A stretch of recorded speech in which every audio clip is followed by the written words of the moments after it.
बुद्धि बड़ी या ज्ञान। 3 विद्वान और 1 बुद्धिमान की कहानी। किसी ब्राह्मण के 4 पुत्र थे। उनमें परस्पर गहरी मित्रता थी।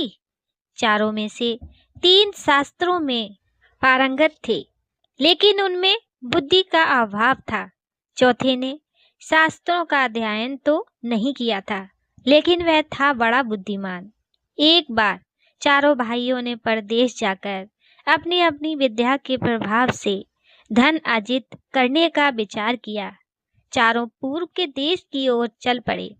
रास्ते में सबसे बड़े भाई ने कहा, हमारा चौथा भाई तो निरा अनपढ़ है। राजा सदा विद्वान व्यक्ति का ही सत्कार करते हैं, केवल बुद्धि से तो कुछ मिलता नहीं। विद्या के बल पर हम जो धन कमाएंगे उसमें से इसे कुछ नहीं देंगे। अच्छा तो यही है कि यह घर वापस चला जाए। दूसरे भाई का विचार भी यही था, किंतु तीसरे भाई ने उनका विरोध किया। वह बोला, हम बचपन से एक साथ रहे हैं, इसलिए इसको अकेले छोड़ना उचित नहीं है। हम अपनी कमाई का थोड़ा थोड़ा हिस्सा इसे भी दे दिया करेंगे। अंत चौथा भाई भी उनके साथ लगा रहा। रास्ते में एक घना जंगल पड़ा। वहां एक जगह हड्डियों का पंजर था। उसे देखकर उन्होंने अपनी अपनी विद्या की परीक्षा लेने का निश्चय किया। उनमें से एक ने हड्डियों को सही ढंग से एक स्थान पर एकत्र कर दिया। वास्तव में ये हड्डियां एक मरे हुए शेर की थीं। दूसरे ने बड़े कौशल से हड्डियों के पंजर पर मांस एवं खाल का आवरण चढ़ा दिया। उन्होंने उसमें रक्त का संचार भी कर दिया।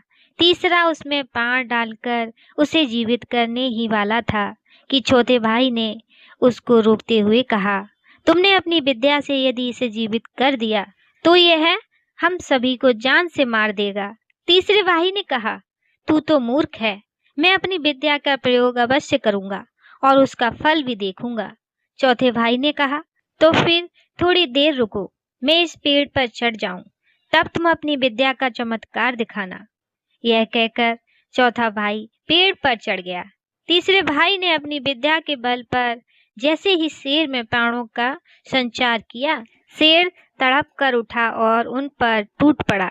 उसने पलक झपकते ही तीनों अभिमानी विद्वानों को मार डाला और गरजता हुआ चला गया। उसके दूर चले जाने पर चौथा भाई पेड़ से उतरकर रोता हुआ घर लौट आया। दोस्तों, कहानी कैसी लगी कमेंट में बताइएगा। लाइक सब्सक्राइब शेयर भी कीजिएगा हमारी अगली कहानी के लिए। जय श्री राधे।